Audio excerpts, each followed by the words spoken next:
త్వరగా Shri Lakshmi agro forms మరియు ప్రాజెక్టులో ఇన్వెస్ట్ చేయండి. రేపటి కోటీశ్వర్లు అవ్వండి. సంప్రదించవలసిన నెంబర్స్.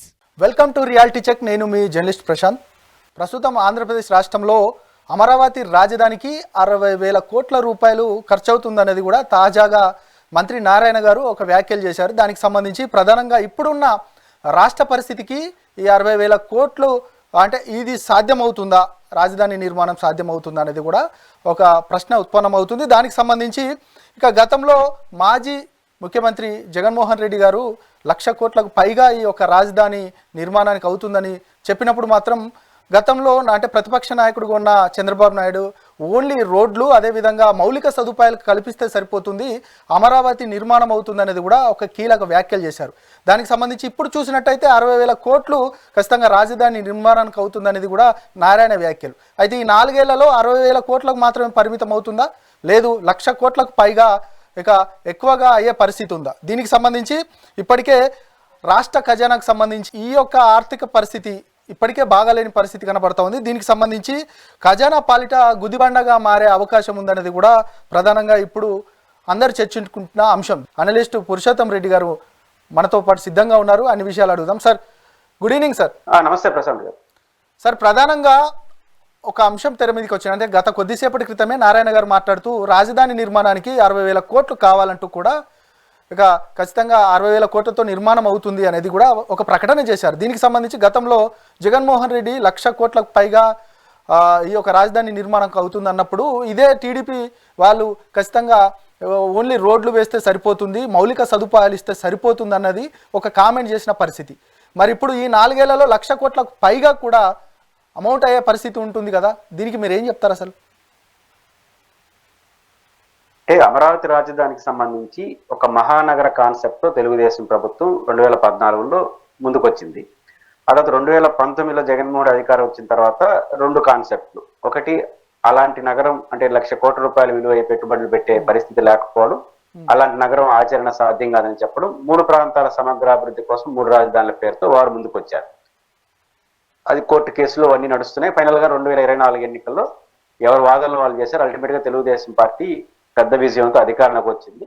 మళ్ళీ తెలుగుదేశం పార్టీ పాత పద్ధతిలో మహానగర కాన్సెప్ట్ ముందుకెళ్తా ఉంది. దీని లక్ష్యం ఏంటంటే ఆంధ్రప్రదేశ్ కి ఒక మహానగరం అవసరం. అంటే తెలంగాణకు హైదరాబాద్ ఎట్లో, బెంగళూరుకి ఎట్లయితే కర్ణాటకకు ఉందో, చెన్నై ఇట్లా మోడల్లో ఆర్థిక ఉపాధి కేంద్రంగా అది ఉండాలి అని. దీనికి వాళ్ళు రూపొందించిన సెల్ఫ్ సఫిషియెంట్ రాజధాని. అంటే ఇన్ని 1,00,000 కోట్ల రూపాయలు మీరు ప్రస్తావించినట్టు ఎక్కడున్నాయి డబ్బులు, సాధ్యమా అనే ప్రశ్నలకు సమాధానం చెప్తూ ఇది డబ్బులు ప్రభుత్వం పెట్టాల్సిన వద్దు, మహానగర కాన్సెప్ట్ అది ఒక దఫాలుగా అదే తనకు కావాల్సిన వనరులను సమకూర్చుకుంటుందని సెల్ఫ్ సఫిషియెంట్ రాజధాని అని చెప్పారు. ఇప్పుడు మీరు ప్రస్తావించినట్టు 60,000 కోట్ల రూపాయలు ఆయన అన్నారు. గతంలో జగన్మోహన్ రెడ్డి 1,00,000 కోట్లు, వీళ్ళు కూడా 1,00,000 కోట్లే అవుతుంది. ఎందుకంటే మీకు 2014-19 మధ్య తెలుగుదేశం పార్టీ 48,000 కోట్ల రూపాయలు ఫస్ట్ ఫేస్ అవుతుందని. ఇప్పుడు నారాయణ గారు ఏమంటున్నారంటే 60,000 కోట్లు, అది పెరిగింది కదా, 5 ఏళ్ళు పెరిగింది కాబట్టి ఆ మేరకు ఎస్టిమేషన్స్ మారిపోతున్నాయి. ఇది ఫస్ట్ ఫేజ్. సెకండ్ ఫేజ్ లో ఏమవుతుందంటే నిర్మాణాలు. ఫస్ట్ ఫేజ్ 60,000 కోట్లు దేనికి, ఈ 50,000 ఎకరాలు ఉన్నాయి కదా ప్రభుత్వ ప్రైవేట్ అన్ని కలిపి వీటిని బైఫర్కేషన్ చేసి రైతులకు 10,000 ఎకరాలు ఇవ్వాలి. ఒక రైతు భూమి ఏదైతే ఇచ్చాడో వాళ్ళకి 1/3 ఫ్లాట్ల రూపంలో డెవలప్మెంట్ చేసేవాలి, రోడ్లు వేయాలి, మౌలిక వసతులు కల్పించాలి. ఇవన్నీ చేసుకోవడానికి 60,000 కోట్లు అవుతుందని నారాయణ గారు చెప్పింది ఫస్ట్ ఫేజ్. సెకండ్ ఫేజ్ ఇంకో 30,000 కోట్లు బిల్డింగ్స్ అవన్నీ కట్టాలి కదా, అసెంబ్లీ, సెక్రటేరియట్, కన్స్ట్రక్షన్స్ అన్ని చేయాలి కాబట్టి దానికి ఒక అవుతుంది. తర్వాత 1,00,000 కోట్లు ఈ రోజు లెక్క కూడా 1,00,000 కోట్లే, ఇద్దరిది కరెక్టే. పాయింట్ ఏంటంటే ఈ రోజు 1,00,000 కోట్లు, ఈ రోజు 60,000 కోట్లు, మన 48,000 కోట్లలో 5 ఏళ్ళ తర్వాత 60,000 కోట్లు అయింది. అంటే 12,000 కోట్లు పెరిగింది. ఈ రోజుకి ఈ రోజు అయిపోతే 60,000 కోట్లు. ఒక 4 ఏళ్ళు దాటిందంటే మళ్ళీ దాని ఎస్టిమేషన్ పెరుగుతూ ఉంటుంది. అంటే ఈ 60,000 కోట్లు ఒకేసారి బెటర్ కదా, అందుకని ఎస్టిమేషన్ పెరుగుతూ ఉంటుంది. ఇక్కడ సెల్ఫ్ సఫిషియెంట్ మనకు వనరులు ఉన్నాయా అనేది మౌలికమైన ప్రశ్న. సెల్ఫ్ సఫిషియెంట్ అనేది వాళ్ళ ఉద్దేశం ఏంటంటే ఈ 50,000 ఎకరాల్లో రైతులకి అంటే బైఫర్కేషన్ చేసేస్తే 30,000 ఏకర్స్ పైన మిగులుతుంది ప్రభుత్వానికని. దీంట్లో 10,000 ఎకరాలు రైతులకు ఇచ్చేవాలి ప్లాట్ల రూపంలో, ఎందుకంటే భూమి ఇచ్చారు కాబట్టి. వాళ్ళు ఏమి ఉచితంగా కాదు, మళ్ళీ తిరిగి ప్లాట్ల రూపంలో ఇచ్చేయాలి. ఒకటి కమర్షియల్ సైటు, 2 హౌసింగ్ సైట్స్ చేయాలి. ఆ తర్వాత ఏం చేయాలంటే ఇంకొక 10,000 ఎకరాలు ప్రభుత్వ అవసరాలు పెట్టుకుంటుంది. ఇంకా మిగిలిన 10,000 ఎకరాలను అమ్ముతుంది ఎవరు ప్లాట్లు వేసి ప్రజలకి. దాని విలువ 1,00,000 కోట్లు వస్తుందని వాళ్ళు అంచనా. సెల్ఫ్ సఫిషియెంట్ అంటే వాళ్ళ ఆలోచన ఏంటంటే ఈ 10,000 ఎకరాలు ప్రభుత్వానికి, 10,000 ఎకరాలు రైతులకు పోను, 10,000 ఎకరాలు మిగులుతాయి, అది అమ్ముకుంటే 1,00,000 కోట్లు వస్తాయి, ఆ 1,00,000 కోట్లతో అది దాన్ని తాను నిర్మించుకుంటుందని చెప్తున్నారు. ఇది వాళ్ళు చెప్పే కాన్సెప్ట్. ఎప్పుడది ఫస్ట్ ప్లాట్లు అమ్మాలి కదా, అమ్మాలంటే ఫస్ట్ బైఫర్కేషన్ జరగాలి కదా, మౌలిక వస్తువులు అంటే ఫస్ట్ ఫేజ్ లో నారాయణ గారు చెప్పిన 60,000 కోట్లు అయితే ప్రభుత్వం నుంచి పెట్టాలి. ఆ తర్వాత వాటిని అమ్మితే 1,00,000 కోట్లు వస్తుందని అంచనా. రేపు అది 1,00,000 కోట్లు వస్తుందో రాదో గ్యారంటీ లేదు. ఈ 60,000 కోట్లు పెట్టేది మాత్రం గ్యారంటీ. ఈ 60,000 కోట్ల రూపాయలు ఎవరు పెట్టాలి? ఇప్పుడు సార్ వాళ్ళే చెప్తా ఉన్నారు, అంటే ఏదైతే ప్రభుత్వమే చెప్పింది గతంలో అప్పులు మిగిల్చారు తప్ప ఏ విధంగా కూడా ఖజానాలో ఖాళీ ఉంది అని చెప్పారు. దానికి సంబంధించి ఇప్పుడు ఆర్థిక పరిస్థితి బాగాలేనప్పుడు ఇది ఖజానాకు ఒక గుద్దిబండగా మారే అవకాశం ఉంది కదా. అంటే ఖజానా ఖాళీతో సంబంధం లేకుండానే 2014లో కూడా ఈ మాట చెప్పారు, ఇప్పుడు కాదు. 2014 అమరావతి రాజధాని కాన్సెప్ట్ అప్పుడే తెలుగుదేశం చెప్పిన మాట ఏంటంటే, నేను చెప్పిన పద్ధతి మనం ఫస్ట్ ఇవన్నీ బైఫర్కేషన్ చేస్తే ప్లాట్లు అమ్ముకుంటే ఇన్ని 1,00,000 కోట్లు వస్తాయి, సరిపోతుంది, ఇబ్బంది వల్ల మళ్ళీ సంపద సృష్టిస్తుందని అన్నారు. ఆ సూత్రం ఇప్పుడు కూడా చెప్తున్నారు. ఆ రాష్ట్ర ఖజానా ఖాళీ కావడానికి, డబ్బులు లేకపోవడానికి రాజధాని నిర్మాణం సంబంధం లేదు. అంటే దాని రాజధాని దాన్ని నిర్మించుకుంటుందంటే రాష్ట్ర ఆర్థిక పరిస్థితి దానికి ఏం సంబంధం? కాబట్టి 60,000 కోట్లు అన్నది ఇప్పుడు ఎవరు పెట్టాలి? ఖచ్చితంగా ప్రభుత్వం పెట్టాలి, లేదా అప్పులు తీసుకోవాలి. తిరిగి ఆ డబ్బులు తిరిగి ఆ ప్రాజెక్టుకే దానికి ఉదాహరణకు 15,000 కోట్ల రూపాయలు ఫస్ట్ టైం అప్పు తీసుకొస్తున్నారు ప్రపంచ బ్యాంక్ నుంచి. మన సీతారామన్ గారు 15,000 కోట్లు చెప్పారు కదా, ఆ 15,000 కోట్లు తీసుకొస్తారు. ఆ 15,000 కోట్ల ఖాతా ఎవరిది? మనందరం అనుకున్నాం సెంట్రల్ గవర్నమెంట్. ఇప్పుడు మెల్లిగా చేతులు ఎత్తేసి ఆ 15,000 కోట్లు అనేది రాష్ట్ర ప్రభుత్వమే చెల్లించాలి. రాష్ట్ర ప్రభుత్వం ఎందుకు చెల్లించాలి? అమరావతి ప్రాజెక్ట్ చెల్లించాలి కదా. నిజానికి రాష్ట్ర ఖజానా నుంచి దానికి ఏం సంబంధం? ఇప్పుడు మీకు ఆ 1,00,000 కోట్లు ఫ్లాట్లు అమ్మితే వస్తాయని మీరు నమ్మినప్పుడు 60,000 కోట్ల రూపాయలు స్పెషల్ పర్పస్ వెహికల్ ఎస్పీబీ అంటారు, స్పెషల్ పర్పస్ వెహికల్ కింద లోన్ తెచ్చుకొని దానికి అప్పు క్రియేట్ చేసుకొని మళ్ళీ అమ్ముకొని కట్టుకోవచ్చు కదా. కానీ రాష్ట్ర ప్రభుత్వం అష్యూరెన్స్ ఎందుకు ఇస్తా ఉంది అంటే రేపు రాష్ట్ర బడ్జెట్ నుంచే పెట్టాలి, ఎప్పటికప్పుడు పెడతా ఉండాలి. 30 ఏళ్ళకి ఈ 15,000 కోట్ల రూపాయలు 30 ఏళ్ళకి చెల్లించాలి. ఈ 15,000 కోట్లు ఎప్పుడు ఇస్తారు? వాళ్ళ లెక్క ప్రకారం ఇంకొక నెక్స్ట్ ఇయర్ నుంచి స్టార్ట్ చేస్తారు. అది కూడా ఒకేసారి 3,000 కోట్లు ఒకసారి, 4,000 కోట్లు ఇస్తారు. అంటే ఈ 15,000 ఖర్చు పెట్టడానికి 3-4 ఏళ్ళు పట్టేది కాదు. ఇంకా 60,000 కోట్లు ఎప్పుడు పెడతారు? అది పెట్టేసరికి 1,00,000 కోట్లు 2,00,000 కోట్లు దానే అవుతుంది. కాబట్టి ఈ అసెస్మెంటే చాలా మాలాంటి వాళ్ళకి అభ్యంతరం ఉంది. అంటే ఈ 60,000 కోట్లు కన్ఫర్మ్ గా రావడం ఒక సమస్య, ఎవరు పెట్టాలి? ఇప్పుడు రాష్ట్ర బడ్జెట్ ఎలా ఉందంటే ప్రశాంత్ గారు, మొత్తం రాష్ట్ర బడ్జెట్ 1,99,000 కోట్లు ఫైనాన్షియల్ నడుస్తున్న ఫైనాన్షియల్ లో. దీంట్లో 1,80,000 కోట్లు ఈ మొత్తం నాన్ ప్లాన్ బడ్జెట్ కి పోతుంది. నాన్ ప్లాన్ బడ్జెట్ అంటే అర్థం ఏంటంటే ప్రభుత్వ ఉద్యోగుల జీతభత్యాలు, పెన్షన్స్, మన పెన్షన్స్ కాదు, ప్రభుత్వ ఉద్యోగుల పెన్షన్స్, అప్పులకు వడ్డీ. ఇప్పుడున్న అప్పులు 46,000 కోట్ల అప్పులకు వడ్డీ. అదేదో 104, 108 జనరల్ అడ్మినిస్ట్రేషన్ కి 1,80,000 కోట్లు అయిపోతాయి. ఇంకా ప్రభుత్వం దగ్గర మిగిలిన 10,000 కోట్లు మీద అంతా అప్పే. మళ్ళీ ఎంత అప్పు చేస్తే అంత. ఇది ఉన్నప్పుడు ఈ చర్చ ప్రధానంగా నడుస్తున్నప్పుడు ఇంకా అప్పు తీసుకొచ్చి మన రాష్ట్ర బడ్జెట్ నడపాలి. ఏంది పెన్షన్స్, అమ్మఒడి, ఇవన్నీ కూడా ప్రాజెక్టులన్నీ కట్టాలి. ఇంకా దానికి అదనంగా అప్పు చేయాలి. కాబట్టి ఇది వైబిలిటీనా అనేది మౌలికమైన ప్రశ్న. కాబట్టి వాళ్ళ తరహా ఎట్లా సాధ్యం అవుతుంది? మంత్రి గారు చెప్పారు 60,000 కోట్లు అంటున్నారు, బానే ఉంది. 60,000 కోట్లు ఎక్కడి నుంచి పెడతారు? ఆ తర్వాత 1,00,000 కోట్లు ఎప్పుడు వస్తాయి? ఎప్పుడు 60,000 కోట్లతో సహా అప్పులు చేస్తారు అనేది ప్రభుత్వమే చెప్పాల్సిన అవసరం అయితే ఉంది. సరే, ఒక అంశం అయితే, ఇంకొక అంశం ప్రధానంగా రాష్ట్రంలో చాలా మంది ఒక డౌట్, అంటే ఒక చర్చ మాత్రం తెర మీదకి వస్తుంది. ఇక ఈవీఎంల ట్యాంపరింగ్ గత ఎన్నికలలో, ఇటు లోక్సభ కావచ్చు, అసెంబ్లీ ఎన్నికలలో ఈవీఎంల ట్యాంపరింగ్ జరిగిందనేది కూడా చాలా మందిలో నుండి ఒక ప్రశ్న ఉత్పన్నమవుతుంది. దీనికి సంబంధించి మీరు ఏం చెప్తారు సార్? నిజంగా జరిగిందంటారా? ఈవీఎంలు ట్యాంపరింగ్ జరిగిందనేది ఆరోపణ. దానికి కంక్లూడింగ్ గా ప్రభుత్వం, వైఎస్ఆర్ కాంగ్రెస్ పార్టీ ఎమ్మెల్యేలు కానీ పార్టీ ఏం చెప్తుందంటే, ఈవీఎంలు ట్యాంపరింగ్ జరిగింది కాబట్టి ఇలాంటి రిజల్ట్స్ వచ్చింది, దీనిపైన మా ఫిర్యాదులను పరిశీలించి దాన్ని సరిదిద్దాలని వైఎస్ఆర్ కాంగ్రెస్ పార్టీ చెప్తుంది. రెండో వైపు ఒక నేషనల్ డెమోక్రటిక్ ఇన్స్టిట్యూషన్, ఒక స్వచ్ఛంద సంస్థ రాష్ట్రంలో 49 లక్షల ఓట్లు ఓటింగ్ జరిగిన రోజుకి కౌంటింగ్ జరిగిన మధ్య వ్యత్యాసం ఉందని చెప్పారు. పరకాల ప్రభాకర్ గారు లాంటి వాళ్ళు దాదాపు ఒక్కొక్క లోక్సభ నియోజకవర్గ పరిధిలో కౌంటింగ్ జరిగే నాటికి 12.5% ఓట్లు పెరుగు కనిపిస్తా ఉందని చెప్పారు. ఇవన్నీ ఆరోపణలు నివృత్తి చేయాల్సిన బాధ్యత election commission. Election commission rules ప్రకారం కూడా ఏం చెప్తారు, ఒకసారి 2 వారాలు 3 వారాలు 6 నెలల్లో పోటీలో ఉన్నటువంటి 2వ 3వ ప్లేస్ లో ఉన్న వాళ్ళు రిటర్న్ కంప్లైంట్ చేస్తే దానికి నివృత్తి చేయాలి. ఒక్కొక్క ఈవీఎం కోసం దాదాపు 40,000 రూపాయలు ఫీజు చెల్లించాలి. ఆ రకంగా బాలినేని శ్రీనివాసరెడ్డి గారు 12 ఈవీఎంల పరిధిలో 5 లక్షల చిల్లర రూపాయలు ఫీజు కట్టాడు, రిసీవ్ చేసుకున్నారు. ఇప్పుడు ఆ 12 ఈవీఎంలు నివృత్తి ఎలా చేయాలి? నా డౌట్ ని మీరు నివృత్తి చేయాలి. సుప్రీంకోర్టు చెప్పింది కూడా అదే. అంటే అర్థం ఏమిటంటే, అనుమానం ఏంటి, మీరైనా నేనైనా ఓట్లు నేను ఎవరు కోటేసానో దేని చూసి కన్ఫర్మ్ చేసుకుంటారు? ఈవీ మిషన్ల గురించి కాదు, ఈవీ ఫ్యాక్ట్ చూసి. ఎందుకంటే మిషన్ లో ఓటు మాత్రమే ఉంటుంది, ఓటేస్తాము. దేని చూసి కన్ఫర్మ్ చేసుకుంటావు అంటే ఈవీ ఫ్యాట్ లో మన ముఖానికి కనిపిస్తుంది 10 సెకండ్ల పాటు గుర్తు, నువ్వు ఎవరు కోటేసావని. కాబట్టి ఈవీ ఫ్యాట్ లో నేను చూశాను, కానీ ఆచరణలో ఈవీఎం మిషన్ లో మ్యానిపులేట్ జరుగుతా ఉంది అనేది వైసీపీ యొక్క అలిగేషన్. ఇప్పుడు దాన్ని ఏం చేయాలి వీళ్ళు, ఎలక్షన్ కమిషన్? ఈవీఎం మిషన్ తీసుకొచ్చి ఈవీ ఫ్యాట్ 2 ఎలక్షన్ కమిషన్ పరిధిలో జరిగినట్టువే కదా. కాబట్టి మీ పరిధిలో జరిగిన రెండింటిని పక్క పక్కన పెట్టి ఈవీఎం మిషన్ లో 950 ఓట్లు పోలైనాయి, ఈవీ ప్యాడ్ లో కూడా ఇది 950 ఓట్లే ఉన్నాయి, ఒక్క ఓటు తేడా లేదు. Number 1 clear. ఈవీఎం మిషన్ లో వైసీపీకి ఆ 950 ఓట్లు 400 ఓట్లు పడ్డాయి, తెలుగుదేశానికి 550 ఓట్లు పడ్డాయి.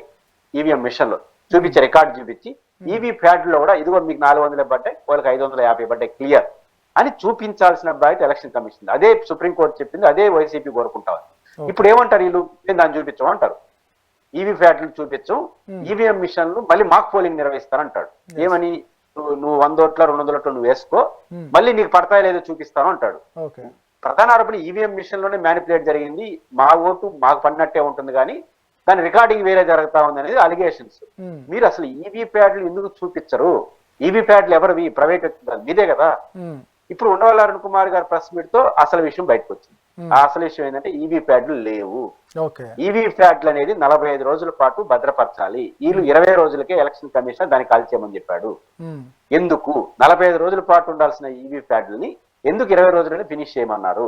ఈ ప్రశ్న ఉండవల్లి అరుణ్ కుమార్ గారు మెమోతో చూపిస్తే ఎలక్షన్ కమిషన్ ఏం చెప్పాలి? మేము అట్లా కాల్చమని లేదు, మీరు అబద్ధం చెప్తున్నారు, రెడీగా ఉన్నాయన్నా చెప్పాలి. లేదా అసలు మాకు 20 రోజులనే చేసేవాళ్ళు, ఇది మా రూల్ అని చెప్పాలి. రూలు చెప్పరు, ఉందో లేదో చెప్పరు. ఇప్పుడు ఒంగోలులో ఇప్పుడు ఈ రెండు మనం కన్ఫ్యూజ్ చూస్తే ఏమనిపిస్తుందంటే, అలాగే వాళ్ళు ఎందుకు ఈవీ ప్యాడ్లు చూపించలేదంటే వాళ్ళ దగ్గర లేదు అని అర్థం. అంతే కదా. మళ్ళీ ఈవీఎం మిషన్లు మాక్ పోల్ చేస్తున్నాడంటే ఈ దగ్గర ఈవీ ప్యాడ్లు లేవు అంటే కాల్ చేస్తారు. ఇప్పుడు ఏం చేయాలి? ఎలక్షన్ కమిషన్, సుప్రీంకోర్టు, మళ్ళీ ఇది పెద్ద సమస్యగా మారుతుంది రేపు. నిజంగా సుప్రీంకోర్టుకి వెళ్తే సుప్రీంకోర్టు ర్యాపిడ్ స్టెప్ తీసుకోవాలి. ఎందుకంటే 45 రోజులు ఉండాల్సినటువంటి ఈవీ ప్యాడ్ని ఎలక్షన్ కమిషన్ 20 రోజులు ఎట్లా చేస్తారు? రెండో ఆరోపణ ఎలక్షన్ కమిషన్ వస్తుంది ఏంటంటే, ఫామ్ 20 ఈ రోజు కూడా ఫామ్ 20 పెట్టట్లేదు. ఫామ్ 20 ఏం చెప్తుందంటే, ఎన్నికల్లో పోటీ చేసిన అభ్యర్థులకి ఈవీ మిషన్ల ఆధారంగా, పోలింగ్ బూత్ల ఆధారంగా ఏ పార్టీకి ఎన్ని ఓట్లు వచ్చినాయో వెబ్సైట్ లో పెట్టేవాలి. 1 month లో పెడతారు. ఇప్పుడు 3 నెలలు అవుతుంది, ఇప్పటి వరకు పెట్టలేదు. ఫామ్ 20 ఎందుకు పెట్టలేదు? ఇంతవరకు పెట్టలేదు ఫామ్ 20. కొన్ని రాష్ట్రాల్లో పెట్టేస్తున్నారంట, అది అర్థం కాలేదు. ఒక నేషనల్ ఎన్నికలు ఎట్ట పెట్టరు కాబట్టి 20 పెట్టకపోవడం, ఈవీ ప్యాడ్లు కాల్చేయమని చెప్పినట్టాను. ఈ రెండు ఖచ్చితంగా అనుమానాలను పెంచే విధంగా ఉంది. కాబట్టి ఖచ్చితంగా ఎలక్షన్ కమిషన్ విశ్వసనీయతను ఉండాలన్నా, ఎలక్షన్ కమిషన్ ప్రజలు నమ్మాలన్నా ఖచ్చితంగా ఈవీ ప్యాడ్ల విషయం తేల్చాలి. తేలకపోతే మాత్రం ఖచ్చితంగా సుప్రీంకోర్టు జోక్యం చేసుకుని ఒక విప్లవాత్మకమైన నిర్ణయం తీసుకోకపోతే మాత్రం భారత ప్రజాస్వామ్యంలో ఇంక ఎలక్షన్ ని నమ్మే పరిస్థితి లేని వాతావరణం ఏర్పడుతుంది. సార్, అంటే సామాన్య ప్రజలలో ఒక ప్రశ్న మాత్రం ఉత్పన్నమవుతున్న పరిస్థితి. ఎందుకంటే అధికారంలో ఉన్న అధికార పార్టీయే అంటే రిగ్గింగ్, అంటే ఇక ప్రతిపక్షంలో ఉన్న వాళ్ళు ఏ విధమైన సిచ్యువేషన్ చేస్తారు, అధికారంలో ఉన్నవారు అంతకంటే ఎక్కువగా ఏమైనా అక్రమాలకు వాటికి పాల్పడితే మాత్రం అధికారంలో ఉన్నవారికి ఎక్కువ స్కోప్ ఉంటుంది కదా అనేది కూడా ప్రధానమైన ఒక ప్రశ్న. అంటే సమాజం నుంచి వస్తున్న సిచ్యువేషన్. మరి దీన్ని నిజంగా ఇటు అధికారంలో ఉన్నప్పుడు ఈవీఎం ట్యాంపరింగ్లు అధికారంలో ఉన్న వాళ్ళంటే ఎన్నికలు నిర్వహించేవాళ్ళు. అధికారంలో ఉన్న అంటే ఎంఆర్ఓలు, కలెక్టర్లు ఏం చేయలేడు కదా. ఈవీఎం మిషన్స్ కానీ ఈవీ ప్యాడ్లు సెట్ చేసేది అంటే నెంబర్ 1 ప్లేస్ మ్యానుఫ్యాక్చరింగ్ చేసేదంతా వాళ్ళు చేస్తారు. జరిగిందని నేను అన్ను, కానీ అనుమానాలు వచ్చినప్పుడు నివృత్తి చేయాల్సిన పద్ధతి ఏంటి? నేను ఇంత ముందు ప్రస్తావన ఈవీ ప్యాడ్లకి ఈవీఎంలు క్రాస్ చెకింగ్ చేయడం ఏంటి? 2 ఈవీఎంలు ఈవీ ప్యాడ్లు 2 మీ పరిధిలో ఉన్నట్టువే కదా. ఇప్పుడు ఈహా ఛానల్ పరిధిలో 2 ఉన్నాయి. ఈహా ఛానల్ నేను ఒకటే చూపిస్తానంటే మీ మీద అనుమానించాల్సి వస్తుంది. మీరు నిర్వహించినటువంటి రెండిట్లో మీకు ఎందుకు అనుమానం? పైపెచ్చి ఒకదాన్ని ఎందుకు డిస్మాండ్ చేస్తున్నారు? 45 రోజులు ఉండాలని చట్టం చెప్తా ఉంటే 20 రోజుల్లోనే మీరు ఎందుకు కాల్ చేసినారు? కాల్ చేస్తే ఇంకా ఎవిడెన్స్ లేదు కదా. ఇప్పుడు ఫైల్ దగ్గర గురించి మాట్లాడుతున్నా, ఫైల్ దగ్గర అంటే అర్థం ఏంటి? సాక్ష్యాలు కొడుతున్నారు. మరి మనం చేసిన పని వాళ్ళ ఫైల్ దగ్గర చేసేది తెలియదు. కానీ ఇక్కడ పాయింట్ ఏంటంటే ఎందుకు 20 రోజుల్లో మీరు ఫినిష్ మెమో ఇచ్చాడు ఏకంగా ఆయన. కాబట్టి ఇక్కడ అనుమానం వస్తుంది. ఫామ్ 20 ఎందుకు పెట్టట్లేదు? ఈ రెండుటి క్లియర్ చేయకపోయినంత వరకు ఎలక్షన్ కమిషన్ ని విశ్వసనీయత కోల్పోతుంది. ఎలక్షన్ కమిషన్ విశ్వసనీయత కోల్పోతే రేపు ప్రజలు నమ్మరు. ఎవరు గెలిచినా ఓడిపోయిన వాళ్ళందరూ మీరు ఈవీఎంలో గెలిచారు అంటారు. కాబట్టి దీన్ని ఎలక్షన్ కమిషన్ క్లియర్ చేస్తుందా? వాళ్ళు పట్టించుకోకపోతే సుప్రీంకోర్టు సీరియస్ స్టెప్స్ అయితే తీసుకోవాలి. ఎట్లా ఉండబోతుంది సార్ నిజంగానే అక్కడ ఏమైనా సిచ్యువేషన్ వేరేగా ఉంటే మాత్రం ఎట్లా ఉండబోతుంది? దేశవ్యాప్తంగా ఈ ఇంపాక్ట్ కింద పడబోతుందా? ఇప్పుడు 2 ప్రశ్నలు. ఇప్పుడు ఈవీఎం మిషన్ కి ఈవీ ప్యాడ్లకి మధ్య వ్యత్యాసం వస్తే ఏం చేయాలనేది ప్రశ్న. ఈవీఎం మిషన్ లో 950 ఓట్లు పడితే ఈవీ ప్యాడ్ లో 1000 పడ్డాయి అనుకో, 50 ఓట్లు తేడా వచ్చేసినట్లు లెక్క. అప్పుడు ఏం చేయాలనేది ఒక ప్రశ్న. అసలు ఈవీ ప్యాడ్లు లేవు కదా, ఇప్పుడు ఏం చేయాలి? క్రాస్ చెకింగ్ స్కోప్ లేదు. ఈవీ ప్యాడ్లు ఫినిష్ చేసేసిన తర్వాత ఇంకా వాళ్ళ దయ మన ప్రాప్తం. దీన్ని ఎవడు నమ్ముడు. అప్పుడు ఏంటంటే మళ్ళీ ఎన్నికలకు పోవాలా? ఇప్పుడు ఈవీ నాకు అనుమానం వచ్చినప్పుడు నన్ను నివృత్తి చేయాల్సింది ఈవీ ప్యాడ్లని 40 రోజులు ఎందుకు పెట్టమన్నారు? పోటీలో ఉన్న నెంబర్ 2, నెంబర్ 3 ప్లేస్ లో ఉన్న వాళ్ళు ఏదైనా అనుమానం వ్యక్తం చేస్తే నివృత్తి చేయడం కోసం పెట్టారు. ఆ నివృత్తి చేసే సాక్ష్యాన్ని నువ్వు జడగొట్టిన తర్వాత ఇంకా మార్గం ఏంటి? నేను నమ్మంది నేనంటే ఇక్కడ ఆరోపణ చేస్తున్న వాళ్ళు నమ్మంది ఈవీ మిషన్. మళ్ళీ దాన్ని తీసుకుని వాళ్ళు డెమో ఇస్తారంటాడు ఏంటి? దాన్ని నమ్మనప్పుడు దాని క్రాస్ చెకింగ్ ఈవీ ప్యాడ్ లో ఉంది.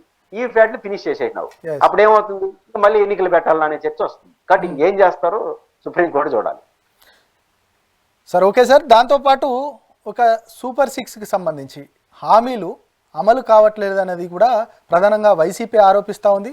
దాంతోపాటు ఇక టీడీపీ గవర్నమెంట్ మాత్రం ఖచ్చితంగా మేము అమలు చేసి తీరుతామంటున్నారు. అసలు ఏపీలో జరుగుతున్న సిచ్యువేషన్ నిజంగా సూపర్ 6కి సంబంధించి ఈ హామీలు అమలు అవుతున్నాయా సార్? సూపర్ 6 అమలు అవుతున్నట్టు తెలుగుదేశం కూడా చెప్పట్లేదు కదా. సూపర్ 6 లో కొన్నిటి ముందు తీసుకొచ్చారు. ఉదాహరణకు పెన్షన్స్ 4000 రూపాయలు పెంచారు. పెన్షన్స్ విజయవంతంగా ఇస్తున్నారు. అన్న క్యాంటీన్స్ ఓపెన్ చేశారు. ప్రధానంగా మనకు సూపర్ 6 లో ప్రజలు భావోద్వేగంగా కనెక్ట్ అయింది 3 పాయింట్లు. 1 పెన్షన్స్ 4000 రూపాయల పెంపుదల, 2 తల్లికి వందనం ప్రతి బిడ్డకి 15,000 రూపాయలు, 3 రైతు భరోసా. ఈ మూడిట్లో 1 అమలు చేశారు. మిగతా 2 పైన 1ని ఆల్రెడీ చెప్పేశారు ఈ సంవత్సరం అమలు చేయండి. లోకేష్ గారు శాసనమండలిలో సాక్షిగా చెప్పాడు. తల్లికి వందనం విధి విధానాలు రూపొందిస్తున్న వచ్చే సంవత్సరం పరిశీలిస్తా ఉన్నారు. ఇంకా రైతు భరోసా తల్లి ఇది ఇంతవరకు ప్రయత్నం ప్రారంభం గల. మొన్న ఏమని చెప్పారు? ఈ కోటాన్ అకౌంట్ బడ్జెట్ లో కేటాయించిన నిధులు కానీ మనం చూస్తే ఈ డిసెంబర్ వరకు ఇప్పుడు కేటాయించిన అన్న క్యాంటీన్లు మరియు పెన్షన్స్ మాత్రమే పెంపు కొనసాగుతుంది.